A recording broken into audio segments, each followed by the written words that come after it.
Assalamualaikum warahmatullahi wabarakatuh. Alhamdulillahirabbil alamin. Nahmaduhu wa nasta'inuhu wa nastaghfiruh.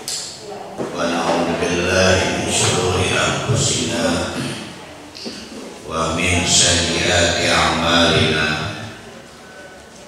May yahdihillahu fala mudilla lahu wa may yudlilhu fala hadiya lahu. Asyhadu an la ilaha illallah wa asyhadu anna Muhammadan abduhu wa rasuluh la nabiyya ba'da. Kita insyaallah akan membuat pengantar untuk kajian kita surah Ali Imran. Ini pengantar ini akan membantu saya dan juga bapak-bapak, ibu-ibu untuk membuat batasan kajian. Memang kendala kita begini, kadang-kadang karena mengaji itu informal ya, mengaji itu informal, kadang ngaji, kadang kurang. Nah itu pasti akan kesulitan kalau masuknya di tengah jalan, pasti kesulitan.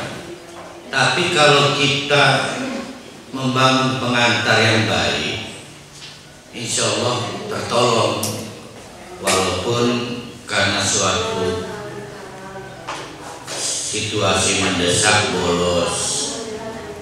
Nah yang jadi masalah pada saat saya membuat pengantar lagi aku suruh mancing, jadi masalah. Jadi kita coba apa ya, mendisiplinkan diri. Begini cara berpikirnya begini. Quran ini sesuatu yang sangat menentukan hidup kita. Jangan belajarnya kayak wong apa ya, lah daripada nganggur dengan ngaji. Oleh karena itu metode terbaik harus digali terus. Yang dulu dilakukan oleh orang-orang tua kita masih bisa diketemukan metode terbaru. Terus itu tidak ada kaitan dengan pakem tafsir. Saya paling tidak berani melanggar pakem tafsir. Makanya niatnya jangan mau belajar tafsir ya, mau mengkaji Al-Quran. Nah saya akan membantu bapak-bapak ibu-ibu dengan pengantar surah Ali Imran. Kalau nanti perlu diulang minggu depannya kita ulang. Bapak-bapak ibu-ibu yang berbahagia, pertama kita rapihkan dulu. Kadang-kadang Ustadz juga salah, Al-Imran ya. Tidak ada itu Al-Imran. Bahkan pada saat rofa itu berarti belum kemasukan penasob ya, masih rofa, itu bukan Ali Imran, Alu Imran.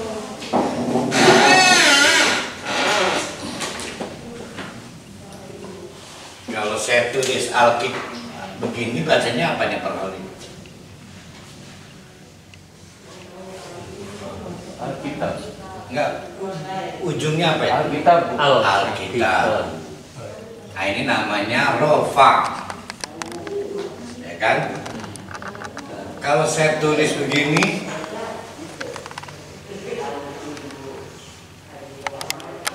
apa jadi bacanya? Al-Imron. Alu. Jadi sebetulnya mah Alu Imron.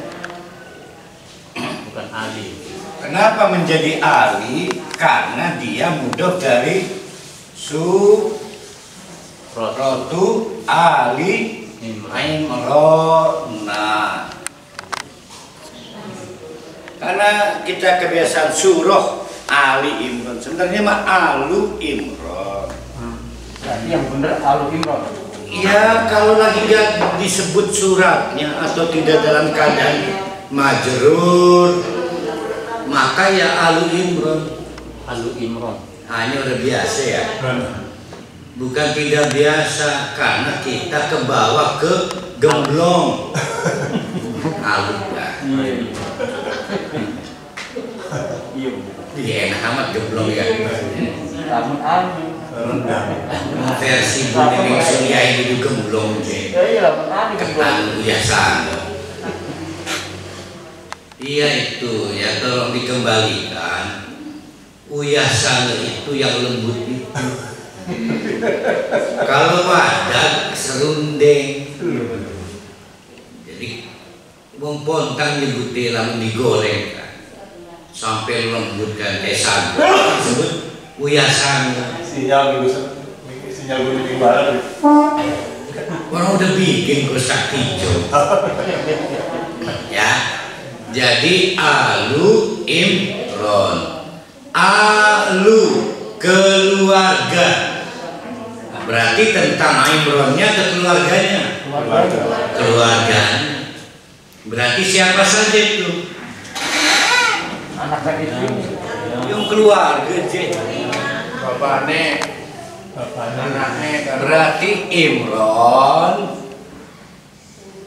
Kan Imronnya harus disebut dulu. Imron family. Siapa lagi? Ibunya. Ya. Istrinya. Salah. Itu siapa namanya? Hena. Siapa lagi? Ayo, anaknya. Ya anaknya Rani siapa kok? Ya, Zakaria. Iya anaknya Imron je Zakaria. Ya. Ibunya Isa. Maria. Maryam. Siapa lagi? Kamu di jalan depan. Harun. Wih, jangan ke Harun dulu, Ge. Ya. Lalu Maryam punya anak namanya Isa. Lalu dititipkan ke mamangnya namanya Harun. Zakaria. Inilah yang disebut dengan Alu. Itu yang disebut dengan Alu Imron. Tidak pernah disebut Imronnya apa di Alu Imronnya? Yang ayatnya Istofaina itu. Kita masih di prolog ya. Jadi Ali Imran tuh, kalau Ali Imran nggak begini gambarnya. Kalau Ali Imran, keterangannya nggak seperti ini gitu. Lah Ini kan Alu Imran, namun Ali Imran begini nggak? Alu itu dalam keadaan rofa, Ali dalam keadaan majrur, Ala dalam keadaan mansub. Gak tiga kudu belajar bahasa Arab. Terima beres. Terima matang. Yang penting kita biasakan pertama, Ali itu sebetulnya Alu Imron. Yang kedua bukan Al Imron, tapi Alu atau Ali Imron. Keluarga Mang Imron. Nah, siapa keluarga Mang Imron? Satu Mang Imron dewek. Yang kedua Rabini arane Hena. Yang kedua anaknya arane Maryam. Karena Maryam nganaki arane Isa. Karena Isa dititipkan di mamangnya. Siapa itu namanya? Zakaria. Saya akan membantu mengingatkan surat Al-Baqarah. Jadi Al-Baqarah itu berujung doa. Silahkan lihat ujung surat Al-Imran, doa juga, seolah kembaran. Doa itu, ya Allah, janganlah Engkau memberi beban yang tidak dapat kami pikul. Pertanyaannya, beban apakah itu? Itulah beban. Wa kadzalika ja'alnakum ummatan wasata. Demikianlah maka kami jadikan kalian ummatan wasata. Perhatikan, semua dimulai dari ayat 2. Saya bantu mengeksplor lagi ya. Zalikal kitabu la raiba fi. Ini mah harus cermat nih ya, karena akan membantu nih. Berarti kata kuncinya la raiba fihi hudalil muttaqin. Di ayat 74-nya menjadi, ayo 74 surat apa? kita masih Al-Baqarah dulu, kan mau masuk kali berarti. Al-Baqarah. Fi qulubihim maradun. Di ayat 143-nya menjadi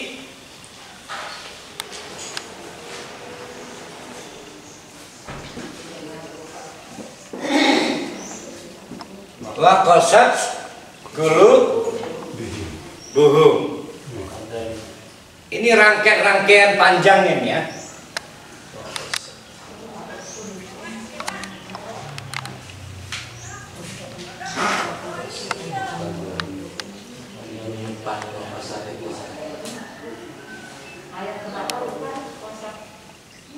Ini mah masih Al-Baqarah, nanti nyampe ke Al-Imran. Gagasan dasar surat Al-Baqarah adalah ayat 2. La raiba fihi. Tidak boleh ada keraguan. Di mana? Di hati. Tetapi sayang, hati itu ada maradun yang menyebabkan waqasat qulubuhum. Qulubuhum. Itulah tantangan kita.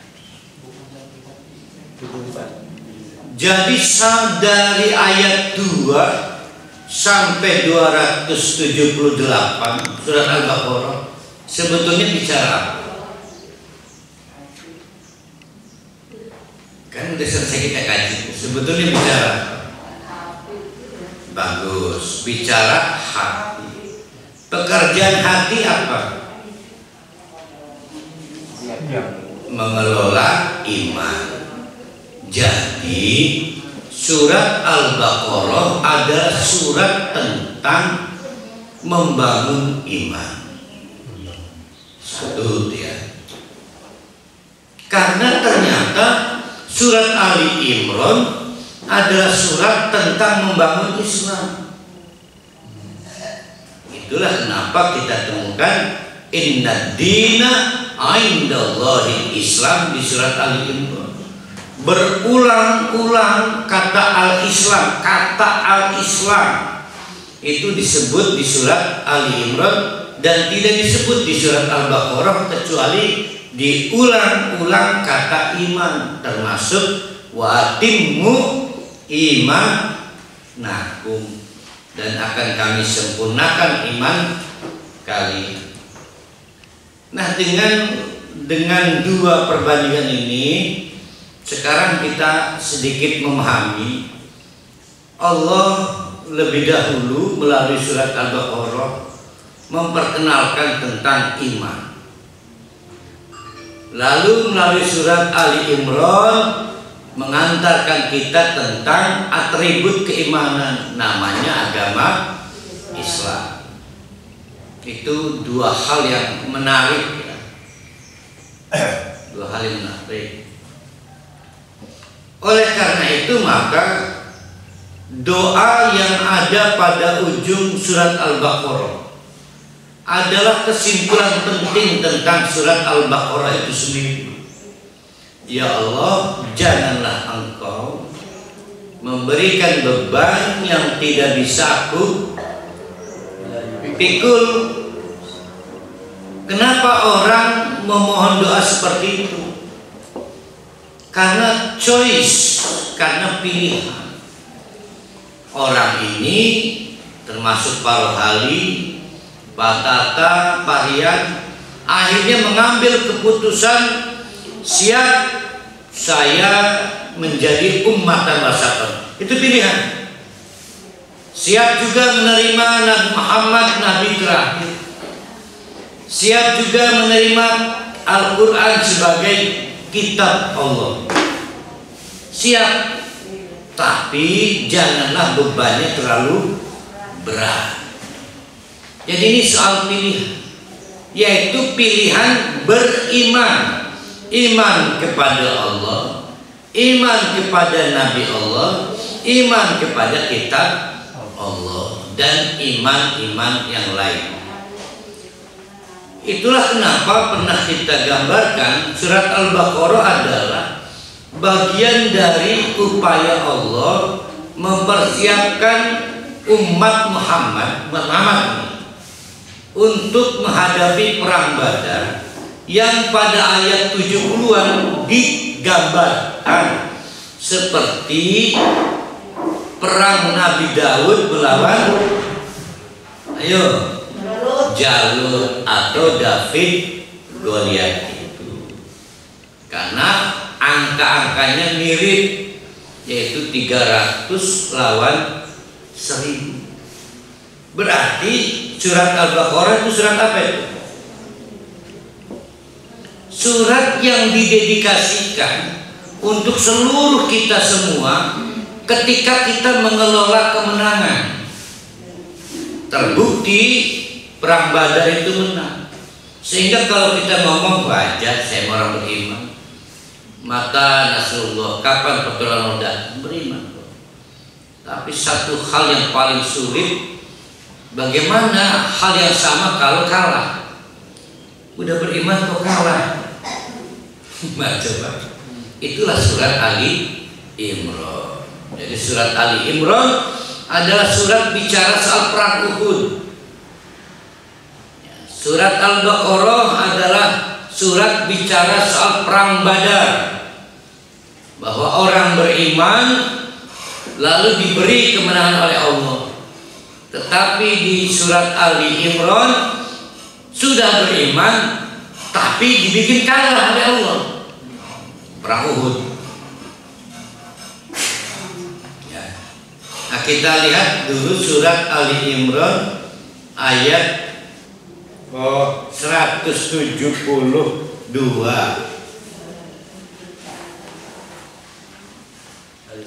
Alladzina istajabu lillahi war rasuli min ba'di ma asabahumul qarh. Nah, yang musyakat al-qarhu. Al-qarhu adalah luka yang dihasilkan oleh sabetan pedang sampai tulang, ya, sampai tulang. Berarti luka yang dalam. Kalau kita lihat film Musashi itu film pendekar samurai terakhir di Jepang, namanya Musashi. Kalau pedang samurai itu sudah nebas bagian paha atau lengan, dia tinggal menunggu patahnya si tulang. Nah, ini itu Musashi. Dan di dalam tradisi Arab, kalau sudah kena pedang sulit berjalan normal, pasti merangkak. Luka dalam namanya al-qorhu. Nah, pahamilah ayat ini hebat, istimewa. Allah berfirman,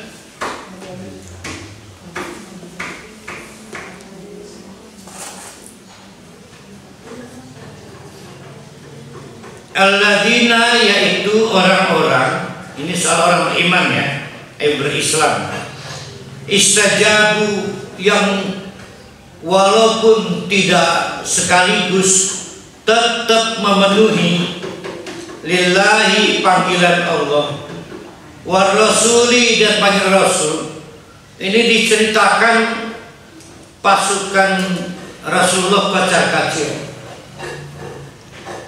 setelah terjadinya mismanagement peperangan. Lari porak-poranda mendaki bukit-bukit menghindari kepungan Quraisy yang masih berpesta pora merayakan kemenangan. Yang menyakitkan adalah dari atas bukit tentara-tentara Rasulullah bisa menyaksikan orang-orang Quraisy yang berpesta pora itu sambil menyembah berhala dengan mengacung-acungkan berhala sebagai pihak yang paling menentukan kemenangan Quraisy. Berhala ini acung-acungkan bahwa pahlawan mereka adalah berhala-berhala itu, dan itu menyakitkan, kocar-kacir. Di tengah-tengah itu rumor dihembuskan juga oleh orang-orang Quraisy bahwa Muhammad tewas terbunuh, sehingga di samping kocar-kacir melarikan diri, matanya mengarah ke bawah di mana Quraisy berpesta pora, terdengar isu juga tewas terbunuh. Kalau para ahli mungkin sudah rontok putus asa, tapi ternyata tidak. Nah, ini yang menarik. Alladzina istajabu, mereka nyatanya tetap dalam keadaan al-qorhu, terluka dalam. Ada yang merangkak, ada yang terpincang-pincang, ada yang diseret-seret temannya. Ini pemandangan perang Uhud ya. Itu akhirnya Rasulullah mengubah taktik. Jadi setelah pesta pora itu, pasukan Rasulullah terpencar-pencar, berusaha menyelamatkan diri, tapi terdengar juga dari intelijen bahwa orang Quraisy menyesal menyisakan kaum muslimin. Maka direncanakan akan naik ke bukit untuk genosid, menghabisi sisa-sisa pasukan Rasulullah. Terlambat memang. Nah, di tengah-tengah rencana orang Quraisy comeback untuk yang kedua kali menghabisi sisa karena menyesal terlalu cepat berpesta pora, Rasulullah akhirnya mengajak sisa-sisa para sahabat terluka itu untuk memilih menyerang, bukan menunggu serangan. Demikianlah maka Rasulullah mengajak sisa-sisa pasukan yang al-qorhu, terluka itu. Efektifkah? Ternyata hebat.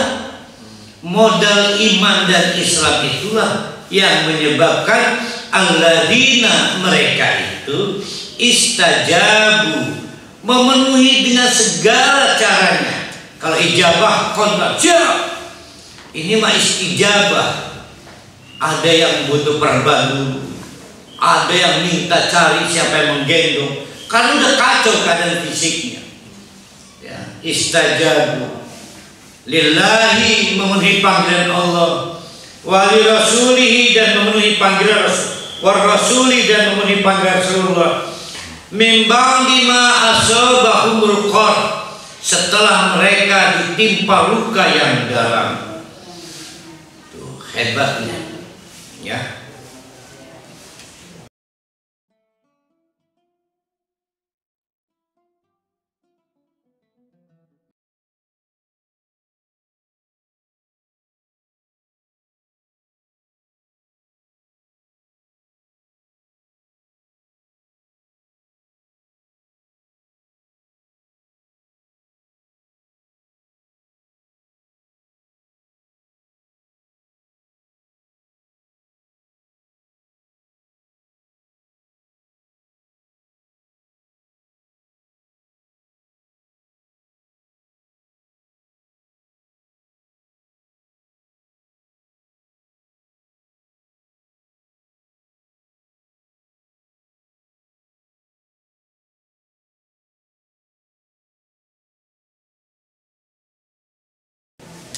Ini posisinya di ayat berapa ya?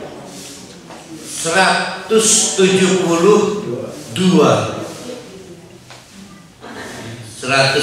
berakhir di ayat berapa sih? Al-Imran 200 sudah mendekati puncak Ali Imran. Tapi saya meyakini inilah ayat puncaknya, yaitu di Al-Baqarah kita belajar mengelola kemenangan perang Badar. Di Ali Imran kita belajar mengelola kekalahan perang Uhud, dan tidak ada kalahnya. Ya, buat orang yang memiliki modal iman dan orang yang ingin mengaizahkan keislaman. Jadi Ali Imran adalah surat tentang izzatul Islam. Sedangkan surah Al-Baqarah adalah surat tentang fondasi iman tanpa kemunafikan. Ya, di situ ada fastabiqul khairat. Itulah garis besar perbandingan antara surat Al-Baqarah dengan surat Ali Imran. Suatu hari datang kepada Rasulullah rombongan Bani Israel, tapi bukan Yahudi. Kalau di Al-Baqarah Yahudi ya, ini kelompok Nasrani. Ini beda. Mereka tetap Bani Israel atau Ahlul Kitab. Kalau di Al-Baqarah yang digambarkan oleh Allah Ahlul Kitab dari Yahudi, ini kali soal Nasrani. Jadi rupanya orang-orang Nasrani ini terlepas dari rasa hasad Yahudi pemegang Taurat, orang-orang Nasrani ini sebagai pemegang Injil berusaha melakukan transformasi pengetahuan dengan Rasulullah soal apa yang ada di dalam Al-Quran. Maka mereka mukim di Masjid Madinah.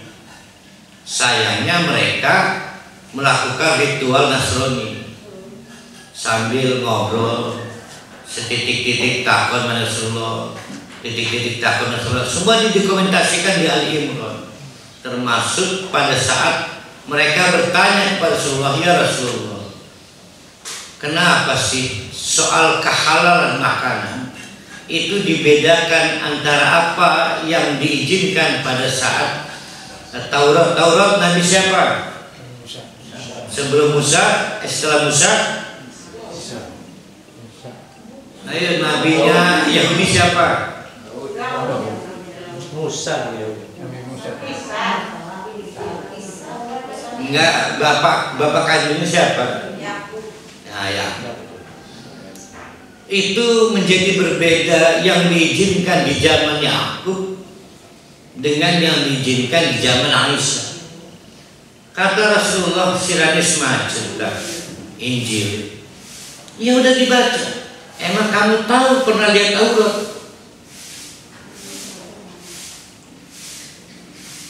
Hebatnya kalau kita jadi mubalik nggak akan bisa Rasul. Wis kenen dulu, baca yang benar Injilnya, pasti kamu akan ketemu Quran. bacalah Injilmu, kamu akan ketemu Quran. Sayang disayang, Injilnya sudah aja, Tauratnya sudah aja. Maka ahlul kitab di Madinah yang dari kalangan Nasrani terbelah dua.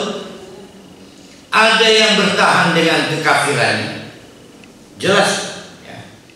Tapi ada juga yang menyatakan ahlu dini, minta suaka karena pengen melakukan amal soleh menurut Injil, gitu, ya. Tetap dalam kekafiran, ritualnya sudah mendekati Islam tapi belum bersyahadat. Mereka dilindungi oleh Nabi Muhammad. Itulah sejarah kafir ini. Mereka tetap bertakwa, beramal soleh, hanya mereka belum bersyahadat. Nah, sekarang akhirnya di sekitar ayat 50 oleh Allah dikelompokkan juga Nasrani tadi itu yang diskusi dengan Nabi sebagai orang-orang kafir, yaitu akibat kegagalan mereka membaca Injil yang mengantarkan pada Quran.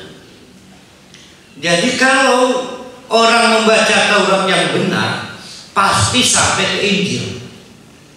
Kalau orang membaca Injil yang benar pasti sampai ke Quran. Dan kalau orang membaca Quran dengan benar pasti sampai ke surga. Itu pasti.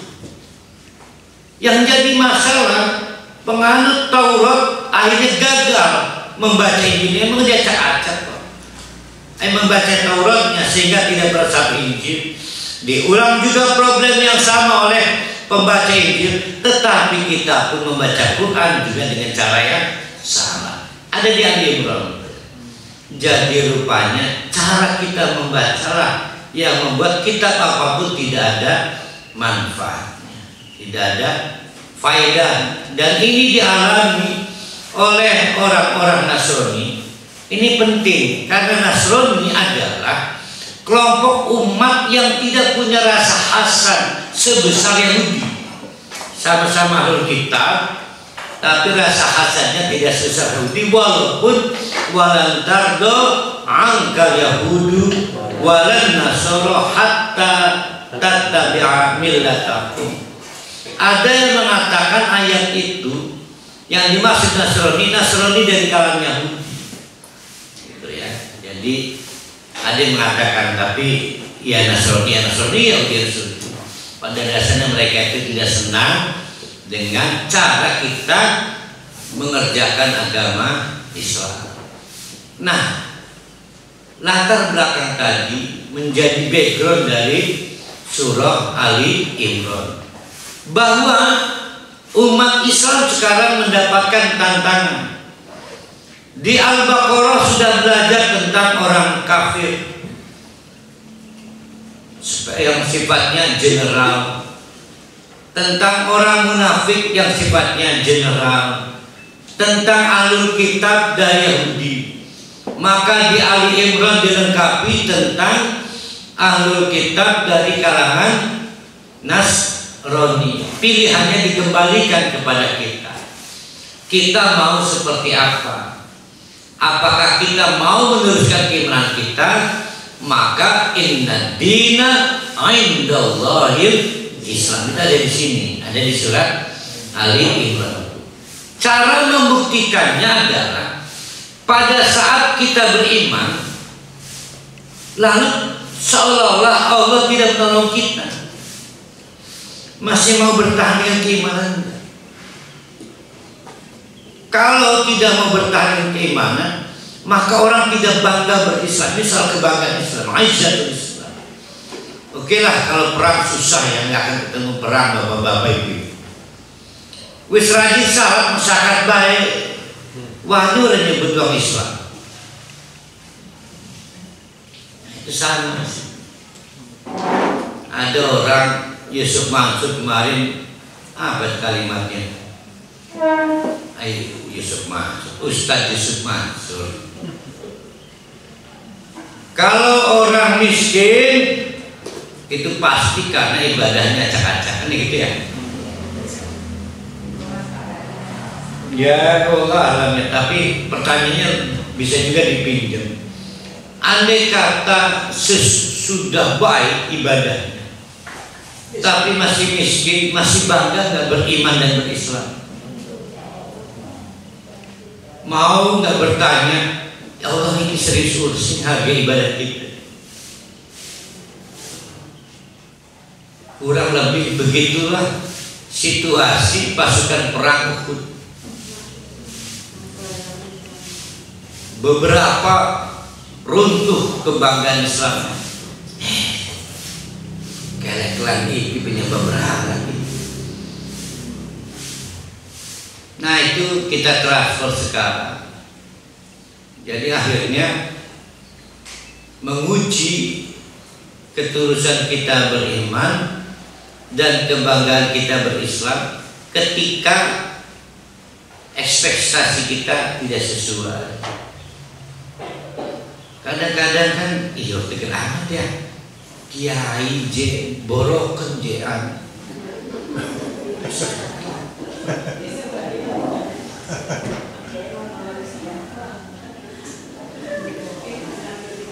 Kadang-kadang gitu kan. Jangan menjatuhkan Islam dengan borok nih, nggak ada kaitan. Tapi dalam kasus surat Ali Imran ini akhirnya yang istijabah itu berarti istijabah ini, walaupun kalah di ronde pertama di Uhud, tetap tegak menegakkan iman, tetap tegak membanggakan Islam. Akhirnya datang juga pertolongan Allah, datang percaya. Mari kita lihat ayatnya.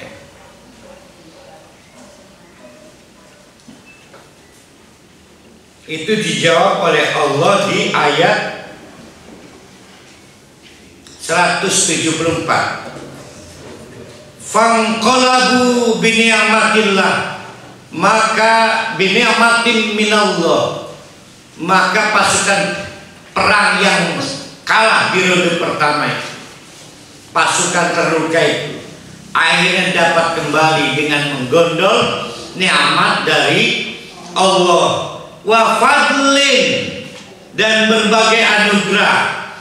Lihat ujungnya, lam yansashum, tidak akan mereka pernah disentuh lagi su'un oleh berbagai kesulitan. Lam yansashum su'un, tidak akan pernah lagi mereka disentuh beul. Kan masa itu artinya menyentuh, kayak senggolan wudu ya, la aula mastum, masa disentuh kesulitan aja. Itu kalau kita tetap istiqomah dalam iman dan tetap membanggakan Islam, pasti lam yansashum. Yang jadi masalah akhirnya rontok juga kebanggaan Islam kita, rontok juga keimanan kita. Maka orang-orang miskin jadi sumeh beribadah, orang-orang miskin jadi tidak bangga berislam. Isilah bisalah dia sugi-sugi. Akhirnya kebalikan dari lam yansashum, mereka malah semakin sering disentuh oleh berbagai kesulitan. Itu problem kita itu. Jadi dari surat Ali Imran ini kita akhirnya belajar. Nah akhirnya suatu hari Rasulullah seolah-olah firasat ya, ngomong kepada Siti Aisyah, kemungkinan ini yang terakhir. Dan karenanya Rasulullah pengen menutup akhir hidupnya dengan menangisi Allah. Maka malam itu Rasulullah sholat dengan cara yang luar biasa. Diceritakan oleh Siti Aisyah, tubuhnya bergetar, janggutnya basah oleh air mata, dan terjadi kubangan di tempat jatuhnya air mata. Pada saat bersujud, Rasulullah nggak mau bangun-bangun dari sujudnya, sampai kemudian adzan subuh berkumandang. Para sahabat di masjid menunggu Rasulullah, tapi Rasulullah nggak mau, nggak datang. Siti Aisyah nggak sanggup menghentikan Rasulullah sujud karena suara gaduh dadanya itu terdengar oleh Siti Aisyah. Akhirnya Bilal memberanikan diri dari masjid, berlari-lari menuju di mana Rasulullah masih dalam keadaan bersujud, dan tidak ada satu detik pun terlewatkan oleh Siti Aisyah, diamati terus. Maka Bilal berteriak-teriak, "Ya Rasulullah, ya Rasulullah." Siti Aisyah membukakan pintu dengan tanpa basa-basi. Sahabat-sahabat menunggu. Rasulullah akhirnya mengangkat kepalanya, matanya udah merah banjir. "Kenapa engkau mengganggu saya?" Ketika malaikat Jibril menyampaikan, inilah surat Ali Imran. Jadi surat Ali Imran itu latar belakangnya seperti itu. Yang akhirnya Siti Aisyah bertanya, pada bagian mana yang membuat Rasulullah itu sampai nggak bisa ngangkat kepalanya dari sujud? Yaitu doa kembarnya surat Al-Baqarah. Jadi di sini di Ali Imran ini ada yang unik, yaitu pada 192, 193 itu 194 seperti mengulang kembali di 200 berapa di Al-Baqarahnya? 180-an ya? Saat ujung-ujung Al-Baqarah. Ya, yang doa-doa ya. Rabbana innana sami'na. Jadi bagi orang yang menekuni kajian surat Ali Imran, surat Ali Imran ini pertama meneruskan petualangan spiritual dari surat Al-Baqarah, tetapi pada ujung-ujungnya adalah semacam kenaikan-kenaikan. Di Al-Baqarah kita menegaskan, ya Allah, janganlah engkau memberi beban ujian keimanan. Tetapi di surat Ali Imran seolah ingin menegaskan izzatul Islam, maka apapun keadaannya kita sami'na wa ata'na dengan segala munadian, panggilan untuk menyeru kepada kebangkitan Islam. Jadi memang berislam itu bukan salah, bukan zakat, bukan sedekah, tetapi berani membanggakan Islam. Jadi tidak ada cerita saleh pribadi, taat pribadi itu enggak ada. Karena kalau disebut Islam artinya berani keluar dari dalam diri, menyuarakan kebenaran, mengajak orang lain, berdakwah. Kalau yang tadi beriman ya salah, menghindari riba, mengelola pernikahan, perceraian, cara menyusui, ini di Al-Baqarah ya, itu adalah mempertahankan keimanan. Tapi kalau kita sudah bicara Islam, maka ada atributif, harus tumbuh dan ditunjukkan keislaman kita. Jadi nggak ada ceritanya orang Islam itu penting urusan beres, nggak ada di sini dari Ibrahim. Nah, problem kita di Indonesia mungkin di situ. Jadi harus belajar kembali surat Ali Imran. Itulah bapak-bapak ibu-ibu pengantar surat Ali Imran. Saya lihat beberapa tidak hadir, tapi gampang ya.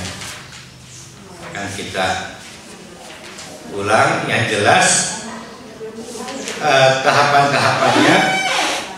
Jadi kalau di Al-Baqarah itu yang dikonsolidasi soal hati, sedangkan berarti soal iman ya. Di Ali Imran yang dikonsolidasi soal Islam, agama Islam. Di surat Ali Imran inilah banyak diungkapkan kata-kata al-Islam, al-Islam, lafaz al-Islam, termasuk inna dina indallahi Islam. Ada di sini. Orang yang katakan amal soleh itu, amal wa'amil soleh.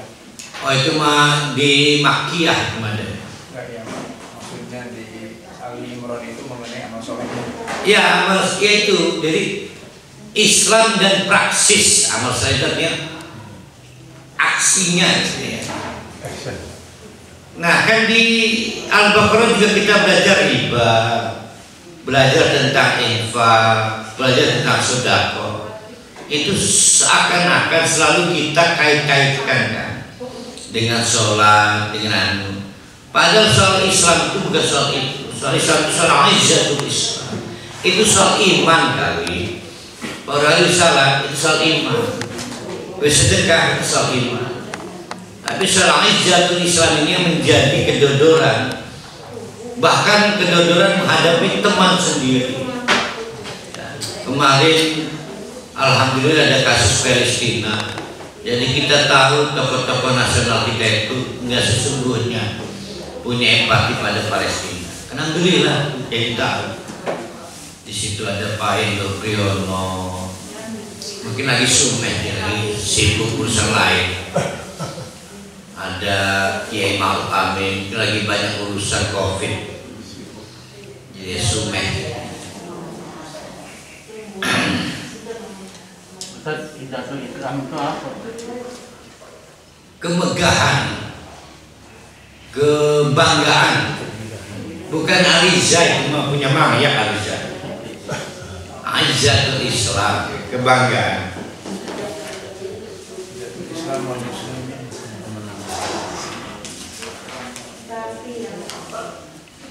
Kita akan lihat sebagai penutup pengantar ayat 33.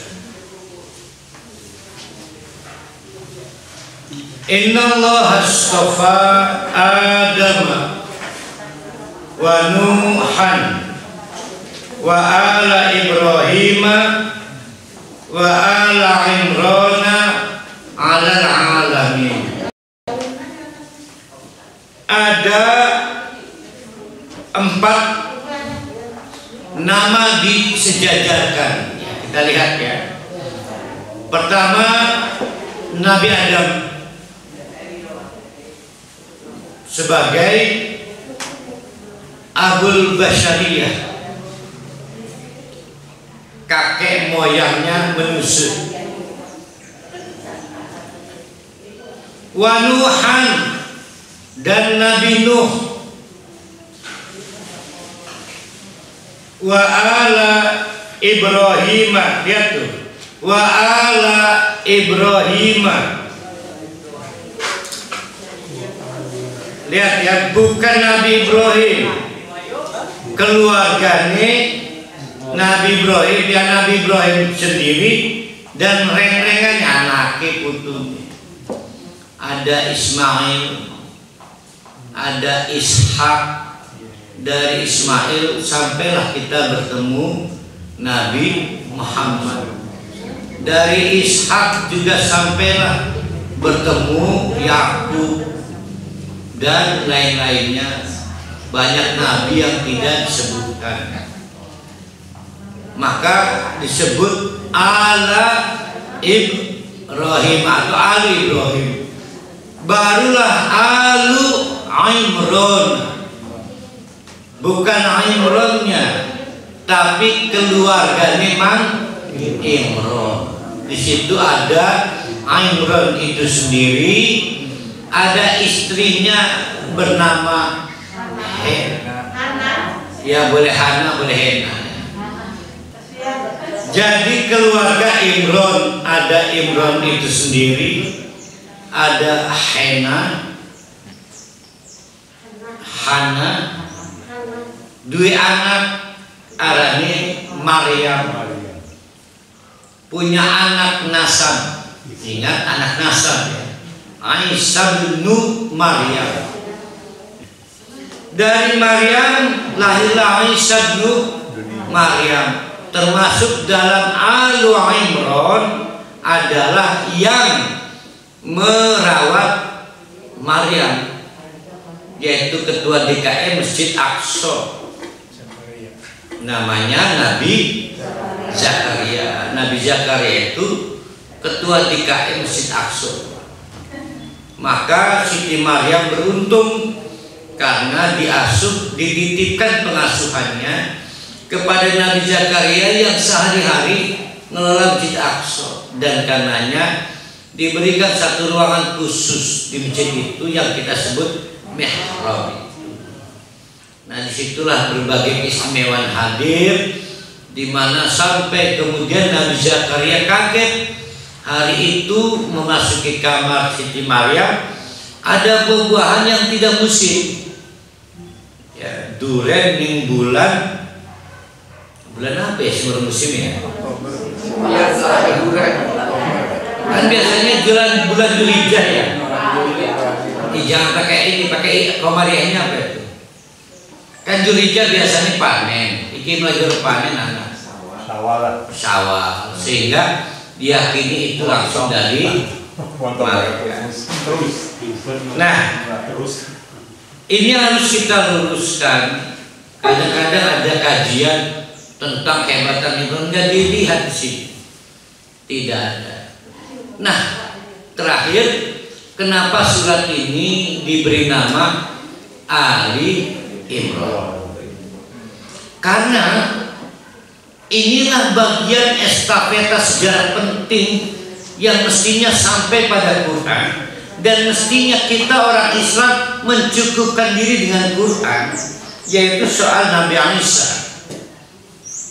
Jadi Nabi Isa ini menjadi pangkal terakhir yang mestinya menjadi testimoni terakhir tentang akan adanya Nabi terakhir, tentang akan adanya kitab terakhir. Tuh, maka siapapun yang membaca Injil dengan benar sampai pada Quran, siapapun yang membaca Quran dengan benar sampai pada janji Allah tentang itu. Nah, inilah problem kita. Teman-teman Nasrani gagal, maka dihukumi kafir di Ali Imran ini. Dihukumi kafir. Kecuali pada saat itu di Madinah ada kafir dini pada saat itu. Berarti sekarang tidak ada lagi.